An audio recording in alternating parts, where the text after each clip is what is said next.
A truly data-driven electoral reform process means more than digitizing voter registers or automating result collation. It requires a systemic shift toward evidence-based decision-making.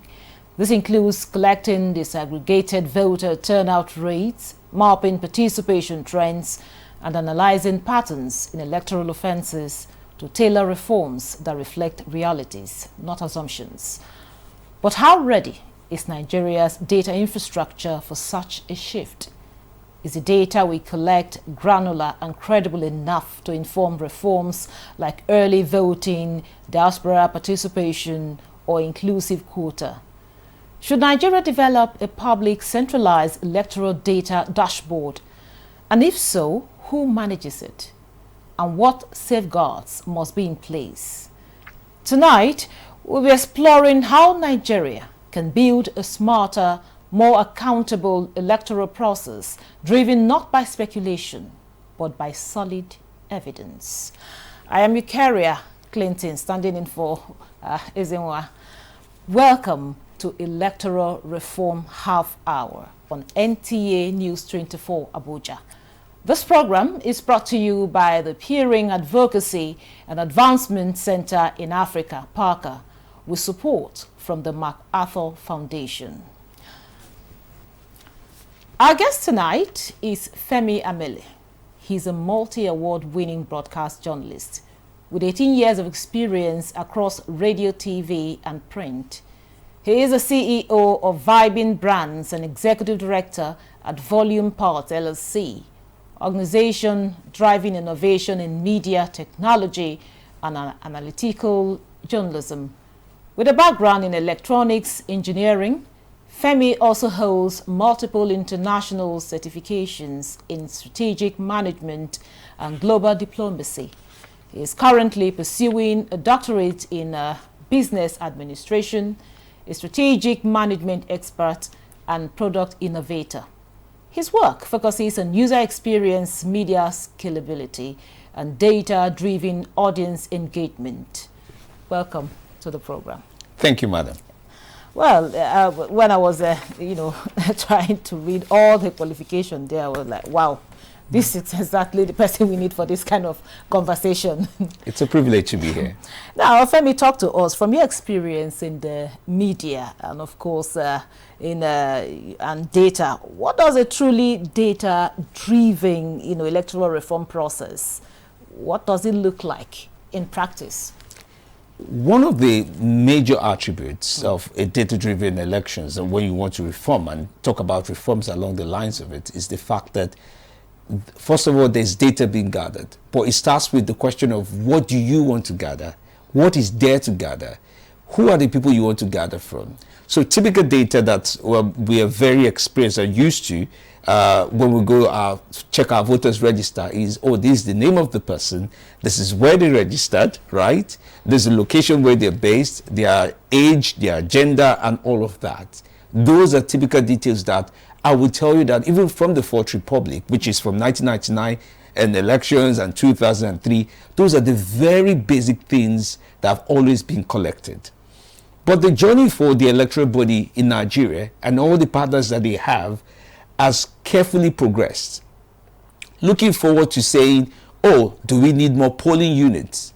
Comes from you knowing the type of data you have around the places you've operated so far to say, this number of polling units cannot cater for the number of people who are eligible to vote now than the previous years, or should I say the previous election.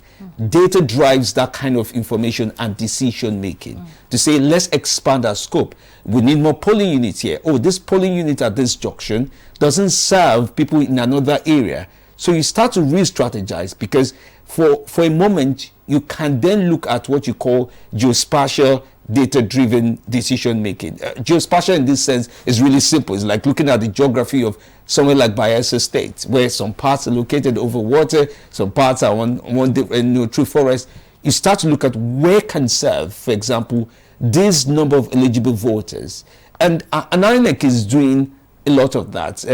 Earlier this week, they had a meeting And some of the top people in INEC, sat together to say, what can we do? There's a lot of artificial intelligence in use by countries around the world, by places in Africa now, to look at what data they have, how that data that they have can be improved upon, and drive decision making. And INEC in Nigeria said, let's for a moment look at how we could create an artificial intelligence unit within the FCT of the INEC and say, what kind of intelligence are we hoping to gather before the next election, which happens in about 2 years from now? And they were able to do that and said, if, for example, we are able to look at geospatial information, which is the geography of where people are, who missed out on the last election?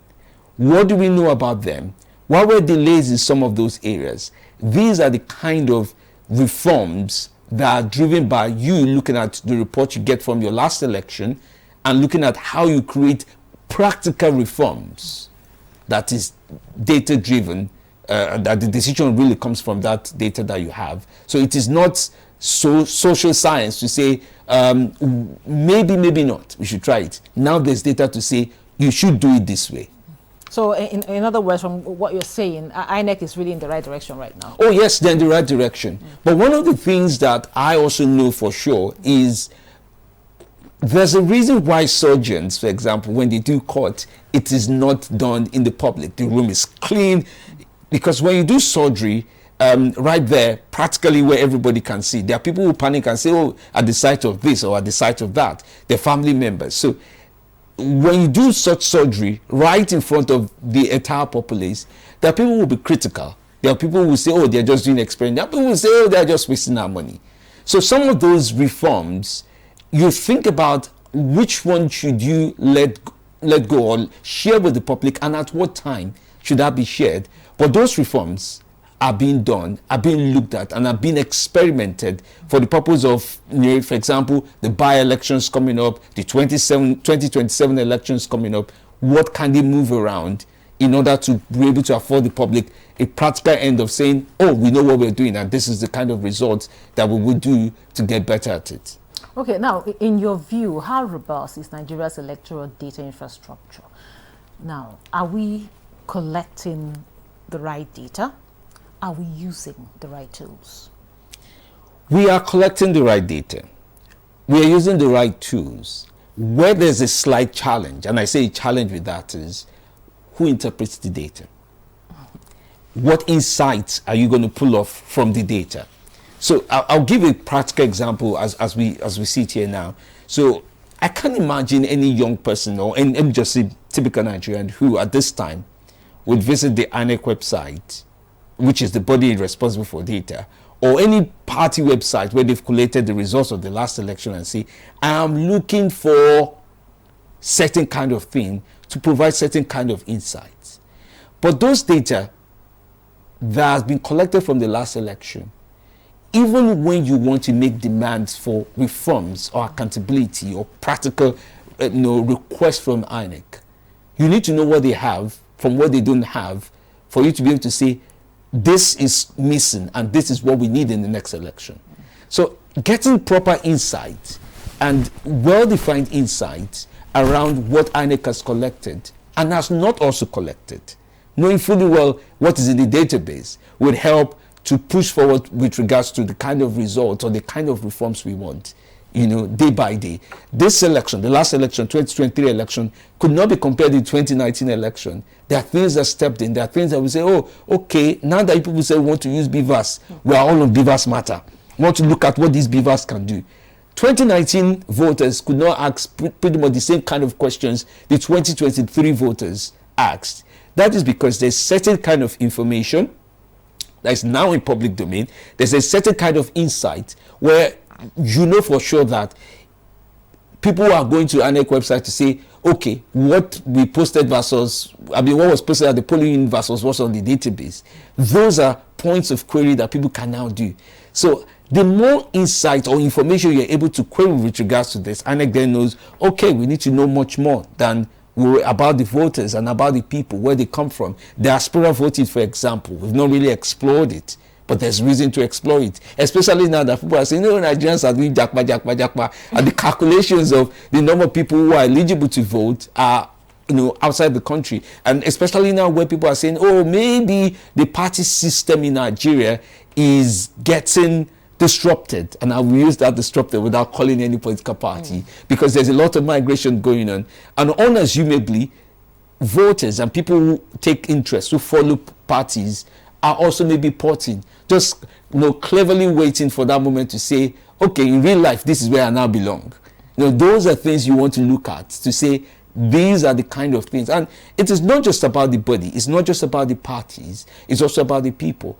You and I would love to know, for example, why maybe people in a certain local government area, in Kogi State, for example, would prefer a certain senatorial representative.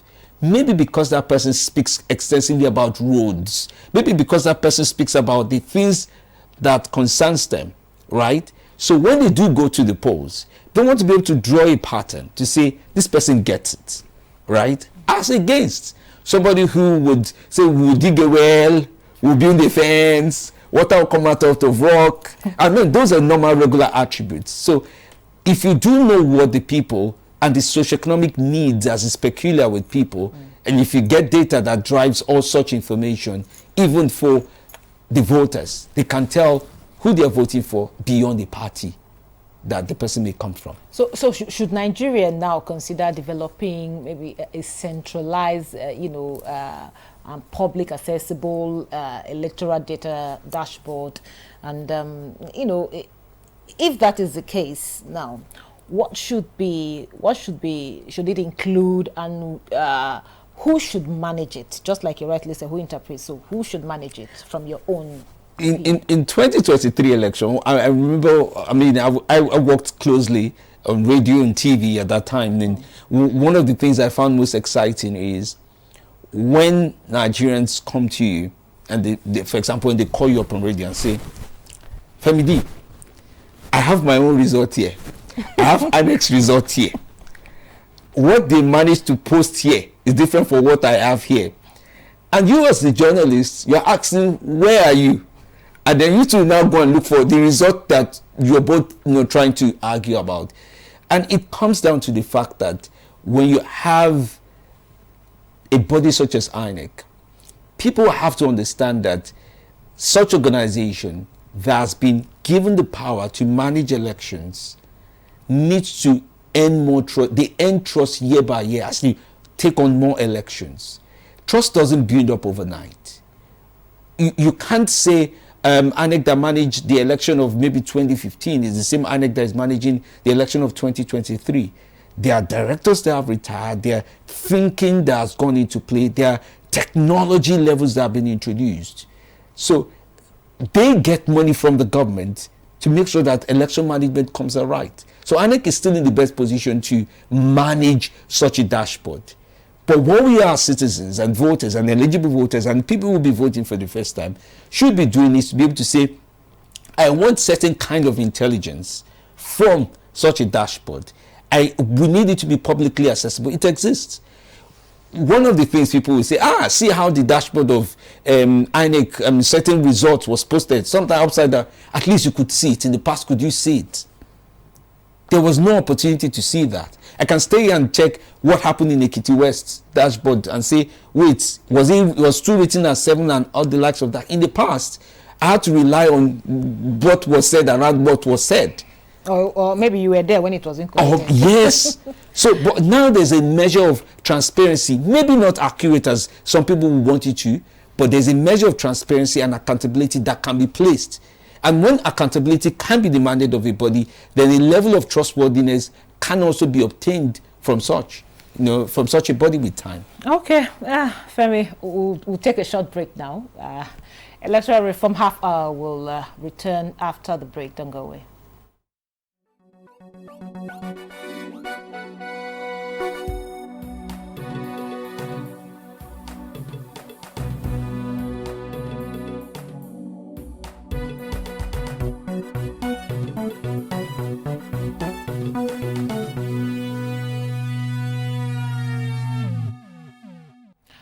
Glad to have you back. I have here with me Femi Amele. We are looking at the evidence-based electoral process. So, Femi, of course, you talked about a lot of things there. Now, are there practical, successful international models that we can learn from? So what I found most interesting, that the success rate of many European elections, a lot of European, whether Danish elections or UK elections, they're good enough. And those models that we can copy from, for example, the UK election, even the US elections, for example, before the official announcement is done, people can tell by watching certain programs on international media, say, oh, this is the color of the party that is likely to take the day. This is where, there's a movement of results in this certain pattern. And if these people in Mississippi vote like this, certain things would happen. These other county votes like this, then this result looks like this. The US model looks very good to copy. But here's one interesting thing about copying, is that even the people in US themselves will tell you, even at now, what we have is still not good enough. So we are stepping into the arena of copying where the owners of a model are saying that model is not good enough. Does it make it a bad model to copy? No. It makes it a model to kind of pattern what you want to build on, right? Typically. Now, here's a strong advice I also think. So for some other countries where diversification in terms of their eligible voters and the way you have the spread, the data interpretation for some of those places is not so, the pattern is very regular compared to some others. They voted long enough, 200 years of elections, they know what the pattern is for some of them. For Nigeria, what I think is, when you want to do elections in Nigeria, there are considerable things you need to put into play. Oh, okay, for example, the issue of electoral materials, traveling from one part of the country to the other. How digitalized can you be when you're trying to capture data from a place like Borno, a place like Bayelsa, places that are a little bit on the other end where there's need to rely on a technology outside of INEC, for example, our network providers. How do you rely on that? So while copying a model from Europe, America, South Africa elections, or any of those elections, they still need to rebuild that model to work, to localize it, if I would say, to work for you. So when you have case studies from elections from where we have in Nigeria, and you think about, oh, these people, they just print now and we can tell in the next 15 minutes if everybody in this country has voted, this is the kind of results that will come out in the next few minutes and the likes of that. Well, that sounds good and exciting. You also want to think about the fact that when you have numbers. Now, one interesting thing, for example, about the US elections that people don't even get to say, and we watch it all the time, is you see people going one after the other to vote. In Nigeria, we are many. We are plenty. But we can also go one after the other. Oh, yes, we'll still go one after the other. I'm just saying that even when we go one after the other, we are plenty. So an electoral officer cannot boast and say, by 3 p.m. we are done for the day. No. You are in the prime of your work at 3 p.m. for the day. So it means that the dynamics of whatever model you're copying, to even say, we want to build the data from this, for example, one of the bodies I know, YAG Africa, and of course PAC as well, very excellent when it comes to monitoring elections. They will tell you when people turn out, what time they turned out, what percentage of people turned out, at what time. In Nigeria, people may typically say to you, for example, and say, wait, they never come. Just wait. Let's take our time a little bit more. So why you're talking about that, I just wanted to, talk about this at the same time. Now, there's a conversation around having all the elections in one day. Now, looking from the data-centric perspective, how would you advise, INEC, on adopting or implementing a single-day election model? I don't think that would work. You don't see the feasibility? No. Even counting our votes for the ones that we count, we don't count in one day. We can't count the existing one in one day. People count, take breaks, continue counting the existing elections that we have. Can't these things be done electronically?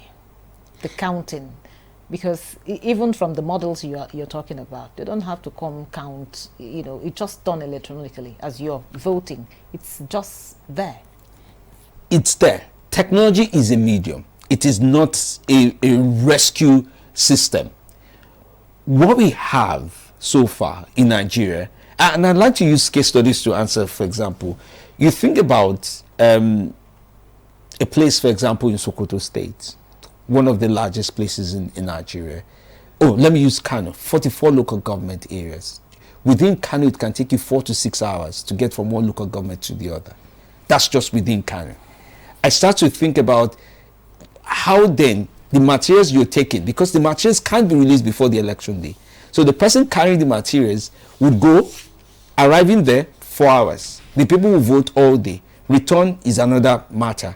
So what is very practical at Nigeria now? Remember, we have about 60% of our youths now and making our population. It also may imply that a good number of those people are eligible to vote if they go to register. And it's a good time to go register on INEC portal. Say, it's time to, I'm now eligible to vote. Because when you think about the spread of Nigeria, length, breadth, across, you want to provide practical solutions. You don't want to tell the voter that they cannot vote because we have closed shop. You don't want to do that. You're disenfranchising somebody. So what would possibly work for Nigeria is use hours. Don't use days. Don't mention the use of days, because there's a difference. When somebody says 48 hours, it's unasumable to say 2 days. But 48 hours could mean the next 48 hours to spread your 48 hours across 3 days. We often say things like 2019 election was counted in 2 days. But then when you think about it, in the number of hours that it was counted, you find some elections are still being talked about even on Monday, when they start counting on Saturday or Tuesday morning. So, Femi, in one sentence, how do we ensure that data is not just collected, but it is used effectively to strengthen our electoral process? Oh, this is the part where I strongly feel there's a lot of intelligence as regards when we gather data for INEC that needs to go in there. They need to really get data analysts, experts, and a lot of young people who have this technological know-how to read data and inform the body, the highest level, that this is what we have found. And for the voters as well, the dashboard works. When you look at it, we are now having citizens learn how to analyze data. So that would really help as well to be able to build the intelligence of Nigerians to read effectively what they see as the results that are showing up, not read for social media shouting. They need to disseminate the intelligence that drives data around the election. People should acquire intelligence to look at it, get insight as regards what we're trying to build, and then go forward, because accountability gets better when you understand what you're asking to be accounted for. Thank you very much, Femi. Of course, we are not there yet, but we'll get there. And we appreciate that we're on this journey. Yes, we're on this journey, because from the beginning you said we are on the right direction. And of course, we believe that one day people will come and learn from us. Certainly. From what we're doing. Certainly. Thank you very much. And on that note, we conclude discussions on this episode of Electoral Reform Half Hour. And we to specially thank Femi Amele for your time and your contribution. And that's it on this program. It was a pleasure having you on Electoral Reform Half Hour. And it's brought to you by the Peering Advocacy and Advancement Center in Africa, PACA, with sponsorship with MacArthur Foundation. We are live every Saturday from 8:30 p.m. to 9 p.m. to repeat broadcast every Sunday at 2:30 p.m. on same station. Thank you for watching. I'm Eucharia Clinton. Goodbye.